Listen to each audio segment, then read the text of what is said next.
बोलिए भारत माता की, भारत माता की। स्वागत है, स्वागत है,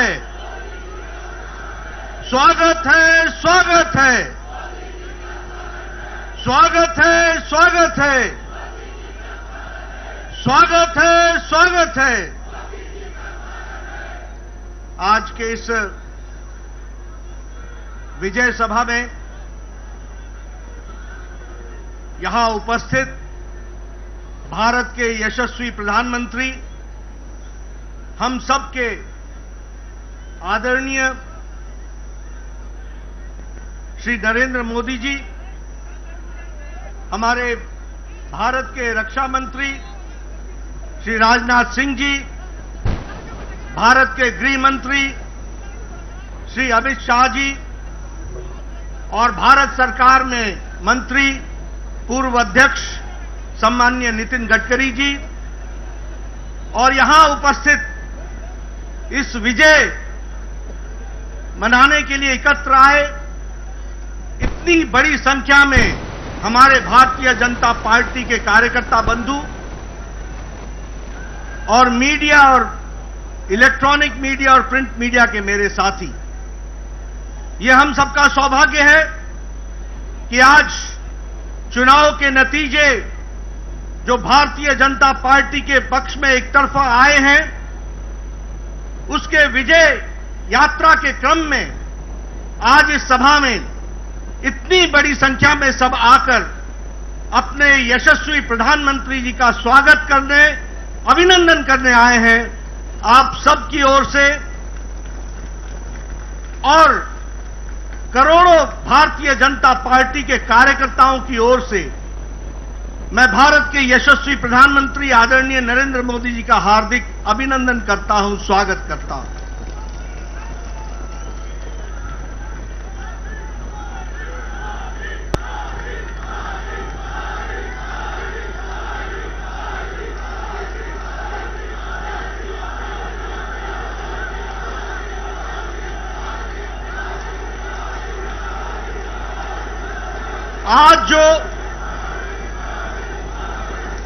आज जो नतीजे आए हैं,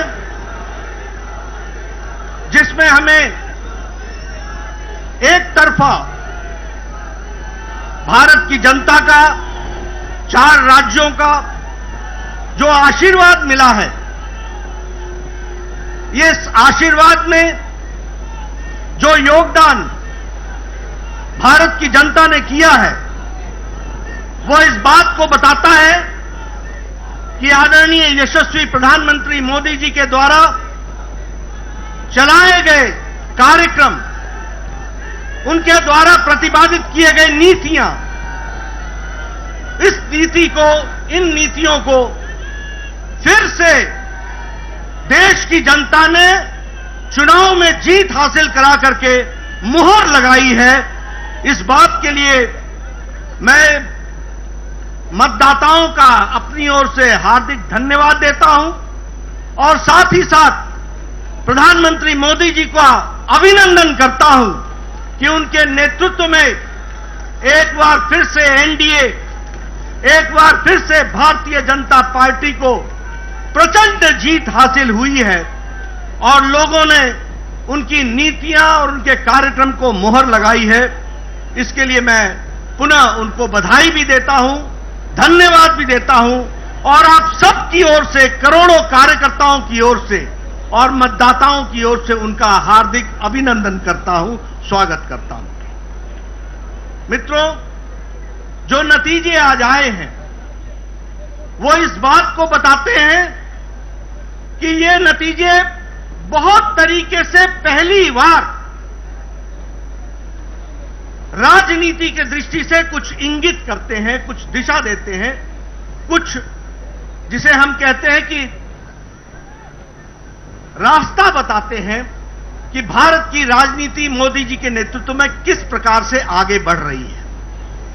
अगर हम उत्तर प्रदेश की बात करें तो यह पहला मौका है कि 4 बार लगातार मोदी जी को उत्तर प्रदेश की जनता ने लगातार आशीर्वाद दिया है।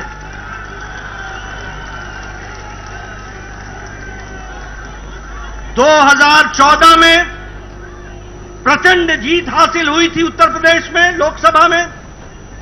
2017 में प्रचंड आशीर्वाद उत्तर प्रदेश की जनता ने दिया था और हमारी सरकार बनाई थी। और 2019 में फिर से लोकसभा में भारतीय जनता पार्टी को मोदी जी के नेतृत्व में आशीर्वाद मिला था।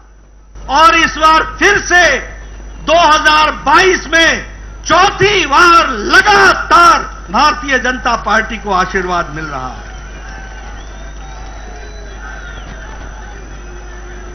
यह पहली बार 37 साल बाद हो रहा है कि उत्तर प्रदेश में लगातार कोई पार्टी की सरकार दोबारा आई है। यह 37 साल बाद उत्तर प्रदेश की धरती पर हो रहा है और हमारा वोट शेयर भी 42% से ज्यादा बढ़कर के आया है। इसी प्रकार अगर हम देखें तो उत्तराखंड जब से राज्य बना तब से हमेशा वहां सरकार बदलती रही, हर चुनाव में सरकार बदलती रही, लेकिन मोदी जी के नेतृत्व में उत्तराखंड का चुनाव लड़ा गया और उत्तराखंड की जनता ने भी फिर से दोबारा और पहली बार दोबारा सरकार बनाई है और उत्तराखंड में भी भारतीय जनता पार्टी को बहुमत दिया गया। अगर हम बात करें मणिपुर की तो मणिपुर में भी पहली बार विशुद्ध भारतीय जनता पार्टी के बहुमत से अब हमारी सरकार बन रही है। यह परिस्थिति आई है, इसको भी हमको याद रखना चाहिए। और अगर हम गोवा की बात करें तो वहां हम इस बार हैट्रिक बनाने जा रहे हैं, तीसरी बार हम सरकार बनाने जा रहे हैं। और वहां भी आदरणीय प्रधानमंत्री मोदी जी की नीतियों का, कार्यक्रम का आशीर्वाद हम सबको मिला है और उसके कारण यह जीत हासिल हुई है। मित्रों, जहां हम आज 4 राज्यों में सरकार बनाने के लिए अपने बहुमत के साथ खड़े हैं, वहीं कल के नतीजे जो असम के म्युनिसिपल बोर्ड के आए, कॉरपोरेशन के, आपको जानकर खुशी होगी कि 80 म्युनिसिपल बोर्ड, म्युनिसिपल कॉरपोरेशन में 77 में भारतीय जनता पार्टी ने जीत हासिल की। और आज वहां भी एक बाई इलेक्शन था मंझोली का, वह भी सीट प्रचंड मार्जिन के साथ भारतीय जनता पार्टी ने जीती है। इसलिए जिसे हम कहते हैं कि हमारी जनता ने मोदी जी को भरपूर आशीर्वाद दिया, एक तरफा आशीर्वाद दिया है और उनकी नीतियों के, उनके कार्यक्रमों को फिर से एक बार मुहर लगाई है। इस बात के लिए हम सबको बहुत बहुत मोदी जी का धन्यवाद देते हैं। मित्रों, चुनाव में एक बात कही गई कि कुछ पार्टियां हमारे खिलाफ जुट गई हैं और इसलिए वोट की मात्रा उनकी बढ़ जाएगी और वो जीत हासिल करेंगे। कई पत्रकार ये पूछा करते थे कि इतनी पार्टियों का जमावड़ा हो गया है, आप किस तरीके से इसको देखते हैं? मैं उस समय भी कहता था कि यदि नेता मिल जाएं और पार्टियां मिल जाएं तो वोटर नहीं मिलता है, वोटर अपनी रक्षा करना खुद जानता है। इस बात को हमको याद रखना। और मैंने यह भी कहा था कि चुनाव सिर्फ मैथमेटिक्स नहीं है, चुनाव सिर्फ अरिथमेटिक नहीं है, चुनाव केमिस्ट्री है।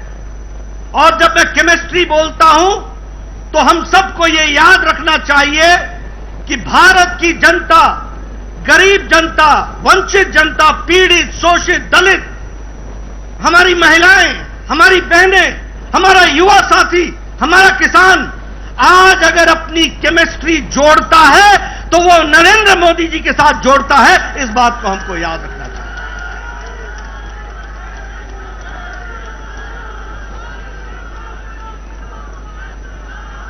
रसायन शास्त्र का मोदी जी की गरीबों के प्रति, जो वंचित थे, पीड़ित थे, शोषित थे, समाज के अंतिम पायदान पर खड़े थे, उनको सशक्तिकरण देने का काम मोदी जी ने किया, प्रधानमंत्री जी ने किया।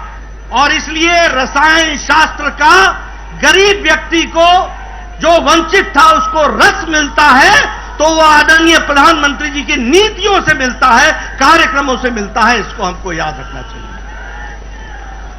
मित्रों, जब हम गांव, गरीब, वंचित, पीड़ित, शोषित, दलित इनकी बात करते हैं, तो हम साथ में यह भी कहते हैं कि चाहे उजाला हो, उज्ज्वला हो, सौभाग्य हो, आयुष्मान हो, प्रधानमंत्री गरीब कल्याण अन्न योजना हो, प्रधानमंत्री किसान सम्मान निधि हो, ये सारे के सारे कार्यक्रम साधारण व्यक्ति का सशक्तिकरण करते हैं।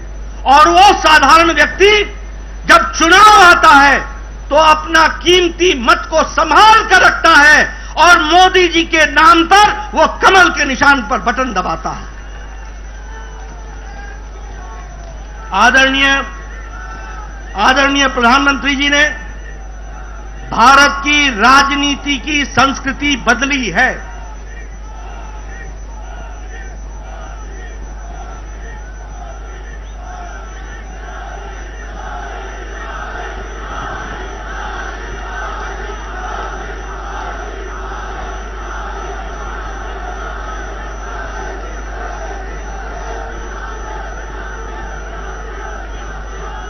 आदरणीय प्रधानमंत्री जी ने भारत की राजनीति की संस्कृति बदली है।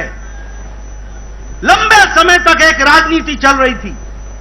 वह राजनीति थी भाई भतीजावाद, भ्रष्टाचार, सांप्रदायिकता, जातिवाद, परिवारवाद, क्षेत्रवाद। इनकी राजनीति लंबे समय से चल रही थी।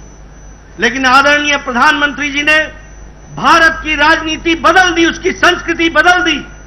अब रिपोर्ट कार्ड की राजनीति है, कांता का आशीर्वाद लोगे।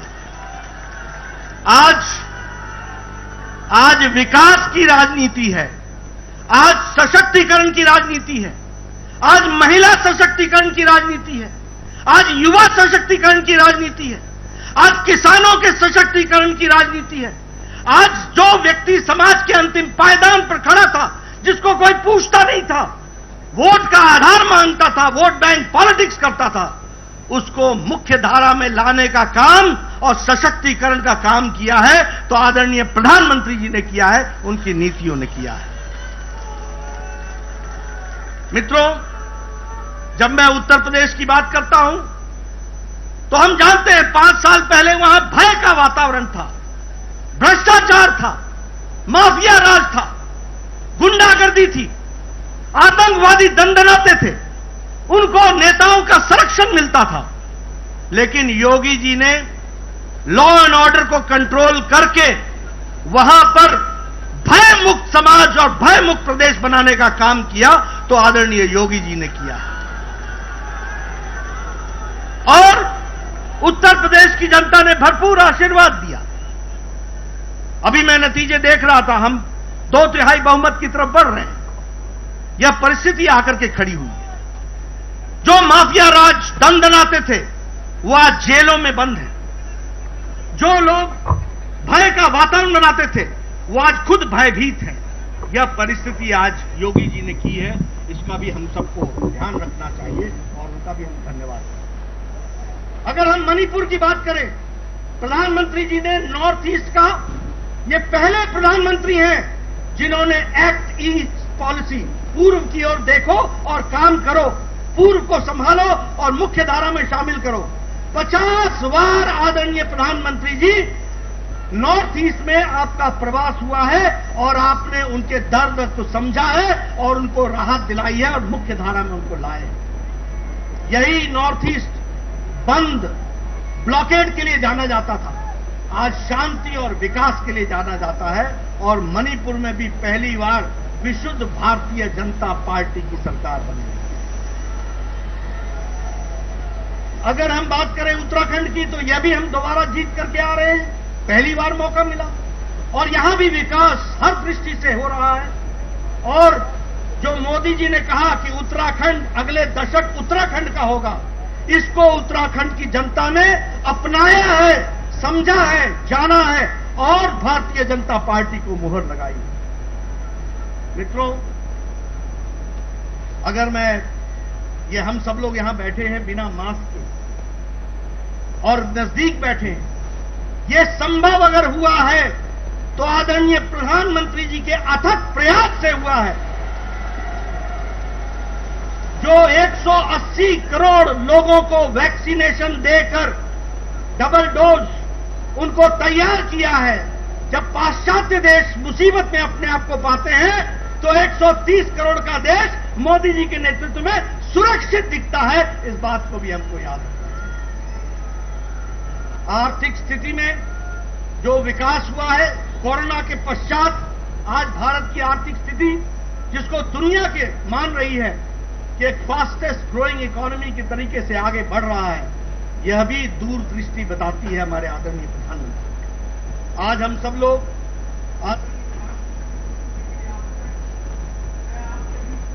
नहीं रहूंगा, मैं इस मंच से जहां आदरणीय प्रधानमंत्री जी को धन्यवाद देता हूं, सभी केंद्रीय नेताओं को धन्यवाद देता हूं, सभी हमारे प्रदेश के नेताओं को धन्यवाद देता हूं, वहीं मैं अपने करोड़ों करोड़ों कार्यकर्ताओं को बधाई और धन्यवाद देता हूं।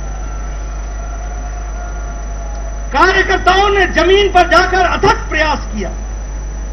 क्या नेता, क्या कार्यकर्ता, क्या विस्तारक, क्या हमारे प्रवासी कार्यकर्ता, सबने अपना पूरी ताकत लगाई और आपकी जमीन पर मेहनत रंग लाई और मोदी जी की नीतियों को वोट में परिवर्तित करने में आपने अपना योगदान दिया। मैं आप सबको भी इसके लिए बधाई देता हूं और धन्यवाद देता हूं। इसी तरीके से हम लोगों ने आगे बढ़ना है और 2024 में भी इससे और आगे बढ़ करके जाना है और आप सब कार्यकर्ताओं ने अथक प्रयास अपना जारी रखना है, ऐसा मैं आपसे निवेदन करना चाहता हूं। आपके राष्ट्रभक्ति को मैं सलाम करता हूं। आपके राष्ट्रभक्ति के साथ, पार्टी के साथ खड़े होकर के कार्य को करने की मैं साधुवाद देता हूं और इसी प्रकार से हम सब लोगों ने आगे बढ़ना है और भारत को मोदी जी के नेतृत्व में यशस्वी बनाना है। इस काम को, इस लक्ष्य को लेकर हम चलेंगे। इन्हीं शब्दों के साथ बहुत बहुत धन्यवाद। आप सब लोगों ने मिला।